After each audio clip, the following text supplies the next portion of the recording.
کے نبی نے فرمایا قیامت اس وقت تک نہیں آئے گی جب تک تم اپنی آنکھوں سے یہ زمانہ نہ دیکھ لو. کون سا؟ قیامت اس وقت تک نہیں آئے گی جب تک تم اپنی آنکھوں سے یہ زمانہ نہ دیکھ لو. کون سا؟ یصبح الرجل مومنا ویمسی کافرا ویمسی مومنا ویصبح کافرا یبیع دینہ بعرض من الدنیا. تم دیکھو گے ایک انسان کو کہ وہ صبح فجر کی نماز جماعت کے ساتھ پڑھے گا, کلمہ پڑھے گا, دعا پڑھ کے اٹھے گا, فجر کی نماز کے بعد قرآن کی تلاوت کرے گا, تسبیح پڑھے گا, اللہ اکبر لا الہ الا اللہ سبحان اللہ سب کچھ پڑھے گا. صبح اٹھے گا تو وہ مومن ہوگا. یمسی کافرن, سورج ڈوبنے سے پہلے پہلے وہ کافر ہو جائے گا. سورج غروب ہونے سے پہلے وہ کافر ہو جائے گا. شام کو ایک آدمی کو تم دیکھو گے کہ وہ حالت ایمان میں وہ رات گزارے گا, مغرب پڑھے گا, عشاء پڑھے گا, آیت الکرسی پڑھے گا, تسبیح و تحلیل پڑھ کر بستر پہ سوئے گا, حالت ایمان میں وہ سوئے گا. یصبح کافرن, لیکن فجر کی بعد وہ کافر ہو جائے گا. صبح اٹھتے اٹھتے اس کی صبح حالت کفر میں ہوگی. یبیع دینہ بعرض من الدنیا, وہ دنیا کے چند سکوں میں اپنے دین کو بیچ دے گا, وہ دنیا کے چند ٹکوں میں اپنا ایمان بیچ دے گا. دیکھ لو آج الیکشن لڑنے والوں کو وہ مندروں میں جا کر مسلمان ہونے کے باوجود وہ مندروں میں جا کے ٹیکا بھی لگوا رہے ہیں, مندر میں گھس کر مسلمان ہونے کے باوجود مورتیوں پر ہار بھی چڑھا رہے ہیں. غیر مسلموں کا ووٹ لینے کے لیے یہ سارے ہتھ کنڈے وہ اپنا رہے ہیں. یصبح الرجل مومنا ویمسی کافرا, صبح مومن ہوگا لیکن شام ہوتے ہوتے وہ کافر ہو جائے گا.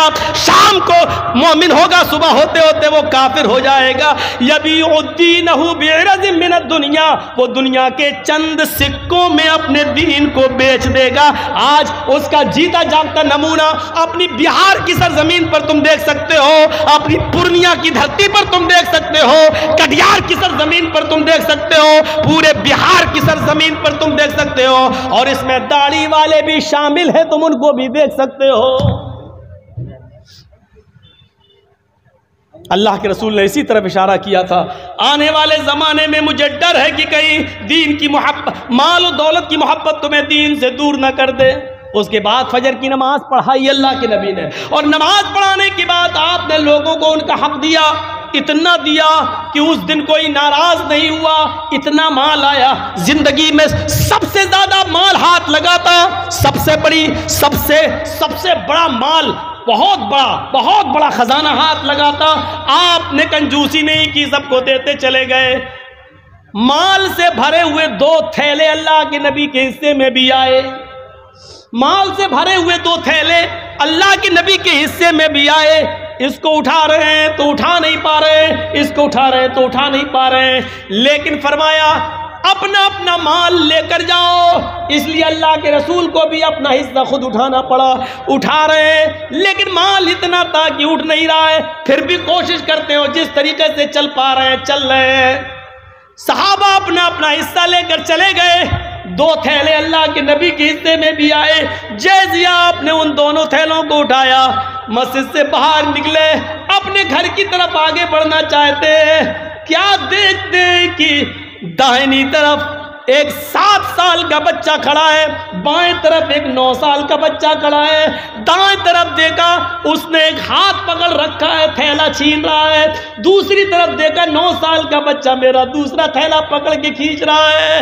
میں نے کہا کیا ہوا؟ اس نے کہا 7 سال کا بچہ, اللہ کے نبی میرا باپ اس دنیا سے انتقال کر گیا ہے, میری ماں کمانے کے لائق نہیں ہے, میں یتیم ہوں. دوسری طرف نظر دوڑائی, وہ کہنے لگا اللہ کے نبی میری ماں اس دنیا سے رخصت ہو چکی ہے, میرا باپ بوڑھا ہو چکا, وہ کمانے کے لائق نہیں, میں بھی یتیم ہوں. ایک نے کہا میرا باپ نہیں, دوسرے نے کہا میری ماں نہیں. اللہ کے نبی صلی اللہ علیہ وسلم نے پھر دیکھا تو 7 سال کا بچہ کہتا کہ میرے گھر میں 5 دن سے چولہا نہیں جلا. بائیں طرف دیکھا تو وہ کہہ رہا کہ میرے گھر میں 7 دن سے چولہا نہیں جلا. ہاتھوں کی گرفت ڈھیلی پڑ گئی. آپ نے کہا بیٹے یہ تھیلا تم لے جاؤ. دوسرا تھیلا آپ نے لیا اور کہا بیٹے یہ تم لے جاؤ. دونوں بچے اپنے سر پر تھیلا لاد کر لے جا رہے ہیں. اللہ کے نبی صلی اللہ علیہ وسلم ان کو دیکھ رہے ہیں اور اس وقت تک ان دونوں بچوں کو دیکھتے رہے جب تک کہ وہ دونوں بچے نبی کی آنکھوں سے اوجھل نہیں ہو گئے. وہ دونوں بچے نبی کی آنکھوں سے دور نہیں ہو گئے. اللہ کے نبی ان دونوں بچوں کو دیکھتے رہے. جب وہ خود اوجھل ہو گئے تب آپ گھر گئے, دروازے کو دستک دی. اماں عائشہ نے دروازہ کھولا, ہنستے ہوئے دیکھا ہے. اللہ کے نبی نے کہا السلام علیکم. عائشہ جواب دیتی ہیں وعلیکم السلام. اللہ کے رسول میرے شوہر میرے سرتاج خالی ہاتھ گئے, خالی ہاتھ واپس. آپ تو اپنا حصہ لانے والے تھے, کیا ہوا؟ عائشہ ادھر آؤ, بستر پر بیٹھ جاؤ. بیٹھ گئی. کہا عائشہ راستے میں 2 یتیم بچے مل گئے. مال بہت ملا تھا, آج ہمارے گھر میں چولہا جلتا, لیکن 2 یتیم بچوں نے میرا راستہ روک لیا. ایک کا باپ نہیں, ایک کی ماں نہیں. ایک کے گھر میں 5 دن سے چولہا نہیں جلا, ایک کے گھر میں 7 دن سے نہیں جلا. میں نے ایک تھیلا اس کو دے دیا, ایک اس کو دے دیا. دونوں بچے اپنے اپنے گھر لے گئے. امی عائشہ کہتی ہیں ٹھیک ہے اچھا کیا, لیکن دونوں تھیلوں میں سے ایک ایک 2 مٹھی نکال لیتے تو آج میرے گھر میں بھی چولہا جل جاتا. میں کہاں کہہ رہی ہوں کہ آپ نے غلط کیا, لیکن جب مال بہت تھا تو تھوڑا تھوڑا نکال لیتے. 2 مٹھی, ایک ایک مٹھی نکال لیتے تو آج میرے گھر میں بھی روٹی پک جاتی, آج میرے گھر میں بھی سالن پک جاتا. اللہ کے نبی فرماتے ہیں عائشہ میں نے سوچا کہ نکال لوں تھوڑا تھوڑا, لیکن پھر سوچا کہ 5 دن سے چولہا نہیں, اس کے 7 دن سے نہیں, میں نیت کر چکا تھا کہ میں پورا یتیم بچوں کو دے دوں گا. پھر میں نے اپنی نیت کو توڑنا گوارا نہیں کیا. حضرت عائشہ کہتی ہیں ٹھیک ہے کوئی بات نہیں, لیکن پھر بھی تھوڑا سا نکال لیتے تو اچھا ہوتا. تو اللہ کے نبی نے اب جو جواب دیا وہ جواب یہ تھا عائشہ یتیمی میں نے دیکھی ہے تم نے نہیں. عائشہ یتیمی میں نے دیکھی ہے تم نے نہیں. عائشہ تمہارے باپ ابو بکر آج بھی زندہ ہیں. عائشہ تمہاری ماں آج بھی زندہ ہیں. تم نے یتیمی نہیں دیکھی ہے.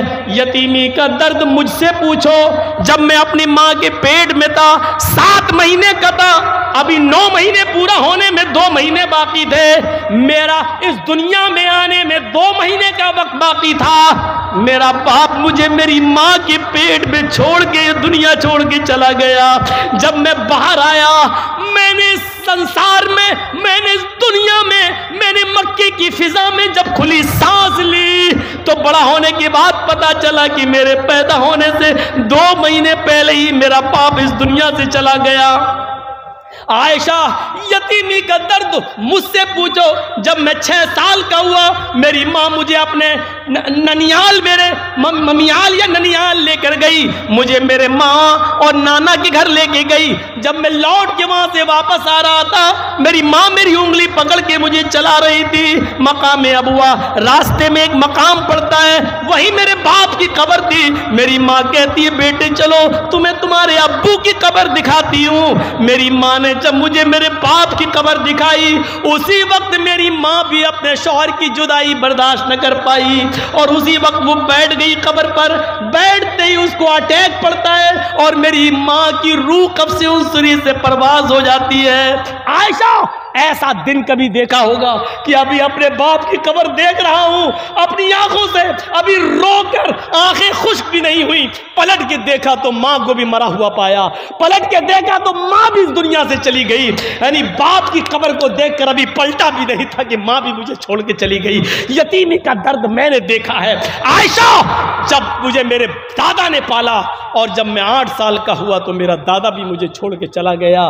یتیمی کا درد میں نے دیکھا ہے تم نے نہیں, اس لیے کسی یتیم بچے کا حصہ لینا میں نے گوارا نہیں کیا, اپنا سارا مال یتیموں کو دے دیا.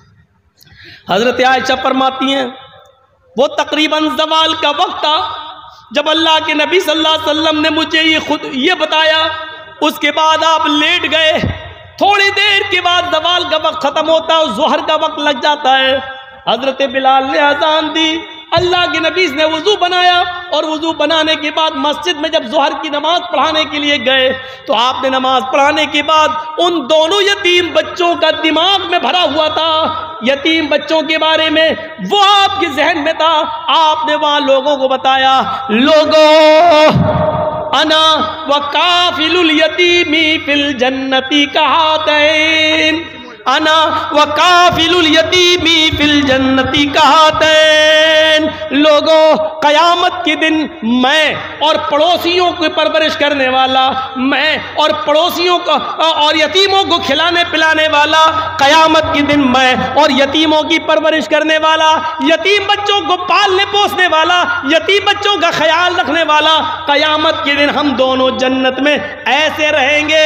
پھر آپ نے ان دونوں انگلیوں کو ملا لیا، ان دونوں انگلیوں کو ملا لیا اور فرمایا ہم دونوں ایسے رہیں گے جیسے یہ دونوں انگلی ملی ہوئی ہیں، یعنی یتیموں کی پرورش کرنے والا قیامت کے دن میرا پڑوسی بن کر رہے گا، میرا پڑوسی بن کر رہے گا۔ تو میرے بھائیوں، ایک راستہ یہ بھی ہے جنت میں جانے کا، یتیموں کی پرورش کی جائے، یتیموں کو کھلایا پلایا جائے، یتیموں کے سر پہ ہاتھ پھیرا جائے، یتیم بچوں کو ڈھونڈا جائے، یتیم بچوں کو تلاش کیا جائے، ان یتیم بچوں کی پرورش کا الگ انتظام کر دیا جائے، تو یہ جنت میں جانے کا ایک راستہ ہے اور کامیاب مومن کی ایک پہچان یہ بھی ہے۔ کہاں ہے ہمارے پاس؟ ایک راستہ بتایا اللہ کے نبی نے، صحابہ کے درمیان بیٹھے ہوئے فرمایا، من اصبح منکم اليوم صائما، آج تم لوگوں میں سے کوئی روزے سے ہے؟ ابو بکر نے اشارہ کیا، اللہ کے رسول میں روزے سے ہوں۔ آپ نے کہا اچھا، من اطعم منکم اليوم مسکینا، کیا تم میں سے کسی نے آج کسی فقیر کو کھانا کھلایا ہے؟ ابو بکر صدیق نے ہاتھ اٹھایا، کہا اللہ کے رسول میں روزے سے ہوں، میرے حصے کا کھانا بچا تھا، اس لیے میں نے دوپہر میں ایک مسکین کو، ایک فقیر کو کھانا بھی کھلا دیا۔ اللہ کے نبی نے کہا اچھا، من عاد منکم اليوم مریضا، تم میں سے کسی نے آج کسی مریض کی عیادت کی ہے؟ کوئی ہے جس نے کسی مریض کی عیادت کی ہو؟ حضرت ابو بکر صدیق اٹھے، کہا ہاں، ہمارے گاؤں میں ایک آدمی بیمار تھا، میں اس کی عیادت کے لیے بھی گیا ہوں۔ اے اللہ کے رسول میں نے مریض کی عیادت کی ہے، اس کی تیمارداری کی ہے، اس کو دیکھنے کے لیے میں گیا تھا۔ اللہ کے نبی نے پوچھا، من تبع منکم اليوم جنازۃ، کیا آج کوئی کسی جنازے میں بھی شامل رہا؟ کیا کوئی ایسا بھی ہے جس کے ہاں کسی کا انتقال ہوا ہو اور وہ قبرستان تک اس کے ساتھ رہا ہو، جنازے میں اس کے پیچھے پیچھے گیا ہو؟ ابو بکر ہی اٹھتے اور کہتے کہ اللہ کے رسول میرے علاقے میں ایک انسان، ایک آدمی کا انتقال ہو گیا، میں اس کے گھر گیا، میں نے اس کو غسل دیا، میں نے اس کو کفن بھی پہنایا، میں نے اس کی جنازے کی نماز بھی پڑھائی، قبرستان میں گیا، میں قبر میں اترا، میں نے اس کو اتارا بھی، میں نے اس کو مٹی بھی دی، میں قبرستان تک ساتھ بھی گیا۔ اللہ کے نبی نے کہا جس آدمی کے اندر یہ چار خوبیاں جمع ہو جائیں، جو نفلی روزہ بھی رکھتا ہو، جو کسی فقیر و مسکین کو کھانا بھی کھلاتا ہو، جو مریض کی عیادت بھی کرتا ہو، اور جو جنازے کے پیچھے پیچھے چل کر قبرستان تک جا کر مٹی بھی دیتا ہو، جس کے اندر یہ چار خوبیاں جمع ہو جائیں، مجتمعنا، جس کے اندر یہ چاروں خوبیاں جمع ہو جائیں، اس آدمی کو جنت میں جانے سے کوئی چیز نہیں روک سکتی ہے، وہ آدمی جنت کے اندر جا کر رہے گا، اس آدمی کو اللہ رب العالمین جنت دے کر رہے گا۔ یہ آدمی بھی جنتی ہے، یہ آدمی بھی جنتی ہے۔ اس عورت کو دیکھو،